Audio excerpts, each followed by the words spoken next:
الله الرحمن الرحيم اللهم صل على سيدنا محمد وعلى آل سيدنا محمد وأصحاب سيدنا محمد وبارك وسلم عليهم. السلام علیکم ورحمۃ اللہ وبرکاتہ. محترم سامعین کرام، آج سیرت پاک صلی اللہ علیہ وسلم کا سبق نمبر 218واں حصہ 2. حصہ اول ہم نے کل پڑھ لیا تھا، آج اسی کا حصہ 2 میں، کیونکہ سبق طویل تھا. سبق کا عنوان ہے کہ سال گزشتہ کے عمرے کی قضا. صلح حدیبیہ میں جو سب سے پہلی شرط طے ہوئی تھی مسلمانوں کے ساتھ یہودیوں کی مشرکین مکہ کی، وہ یہ تھی کہ اس سال آپ عمرہ نہ کریں، 1 سال گزرنے کے بعد آپ عمرہ کرنے کے لیے مکہ میں آ جائیے.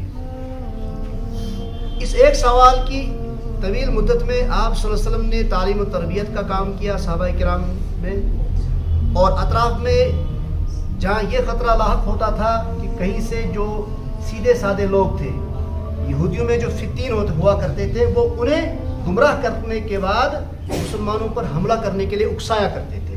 تو آپ صلی اللہ علیہ وسلم نے کچھ جماعتیں وہاں کے لیے بھی روانہ فرمائی، انہیں سمجھانے کے لیے، انہیں دین کا راستہ بتانے کے لیے.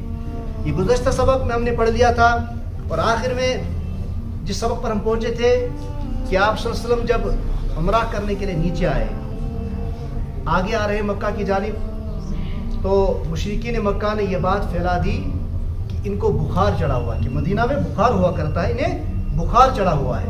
جب وہ تکبیر کے نعرے بلند کر رہے تھے، وہ لبیک لبیک اللہم لبیک پڑھ رہے تھے، تو آپ صلی اللہ علیہ وسلم نے جب یہ بات سنی تو احرام باندھنے کا حکم دیا، اپنے دائیں کندھے کو کھلا چھوڑنے کا حکم دیا، اور کندھے سے کندھا ملانے کا حکم دیا، تاکہ یہ مجھتے اوشن کی ایک دوسرے سے ملنے کے بعد کہیں بخار زیادہ نہ چڑھ جائے. اس چیز کو توڑنے کے لیے جب وہ مل رہے ہیں تو ایک نظریہ بن گیا کہ بخار والے نہیں ہیں، یہ ایمان والوں کے جذبات ہیں.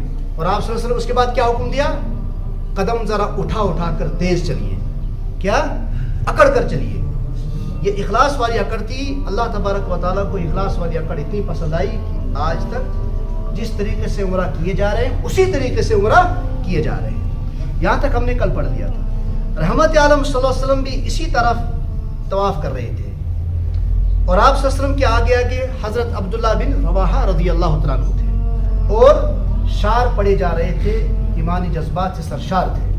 شعر کیا پڑھ رہے تھے؟ خلونی الکفار عن سبیلی الیوم نضربکم علی تنزیلی. کافروں کے بچوں، رحمت عالم صلی اللہ علیہ وسلم کے راستے سے الگ ہو جاؤ. یہ مشن جذبات 6 سال کی مدت کے بعد یہ اپنی محبوب سرزمین کو دیکھنے جا رہے تھے کہ غرض آخری گوڑائے یہ اتھے کر واپس کرنا. بے طبین عالمس میں غمزدہ سین دل مجروح تھے. صلح حدیبیہ کے موقع پر جب ان کو واپس کیا جا رہا تھا، اب یہ مکہ کے اندر تھے اور یہ شعر پڑھ رہے تھے حضرت عبداللہ ابن رواحہ. ضربن یزیل الحام عن مقیلی ویذہل الخلیل عن خلیلی.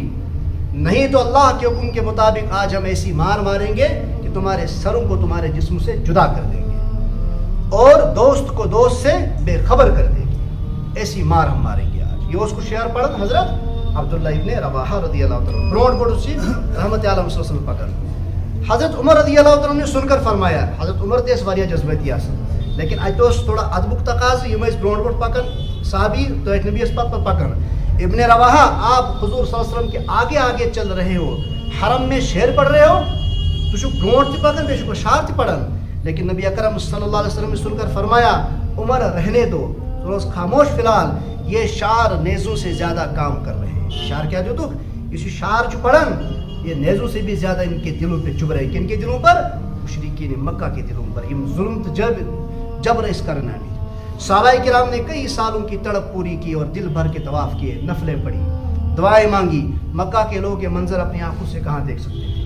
مکی لوگ میں کہنوں سے تم اترو مکہ ہی ترندن کر تم سے دور دراز علاقہ میں بے ماش تم برداشت کر. وہ مکہ میں برداشت نہیں کرتے تھے کہ کسی دوسرے مذہب کی کوئی کسی بھی قسم کی عبادت اپنی آنکھوں سے دیکھے، اجازت دے دیں. تو اس وجہ سے مکہ کے اکثر لوگ شہر خالی کر کے دائیں بائیں پہاڑوں پر 3 دن تک رہے. رحمت عالم صلی اللہ علیہ وسلم نے عمرہ سے فارغ ہو کر کچھ حضرات ہتھیاروں کے پہرے کے لیے یاجوج بھیج دیے. ہم صحابہ کرام اس نے تھمی تمو خطائیت کہ آپ ہتھیاروں سے لیس ہو کر ایک مقام پر رہیے گا احتیاطاً، کہیں یہ دھوکہ بازی نہ کر لیں. تمن دیت آپت آلو کر، ان کو بھی بلایا گیا. وہاں کے ساتھیوں نے بھی آ کر پھر عمرہ کیا. 3 دن پورے ہونے کے بعد مکی لوگ حضرت علی کرم اللہ تعالی وجہ کے پاس آئے کہ شرط کے مطابق 3 دن ہو گئے ہیں، اب محمد صلی اللہ علیہ وسلم کو کہہ دو کہ شرط پوری ہو گئی ہے. تندومتا اجازت اور 3 دن پورے ہو گئے، اب مکے سے چلے جاؤ. رسول اللہ صلی اللہ علیہ وسلم وعدہ پورا کرتے ہوئے اسی وقت مکہ سے روانہ ہو گئے. یہ وہ قربات مکمل ہے تنش اور یہ درائے پتہ ہے کہ تیدے بعد واپس مدینہ خطر. یہ اس آزک سبق انشاءاللہ کل ہم پڑھیں گے. تازہ زخم تازہ ہو گئے، یعنی حضرت امامہ کا مسئلہ. وصلی اللہ تعالیٰ علیہ خلق محمد.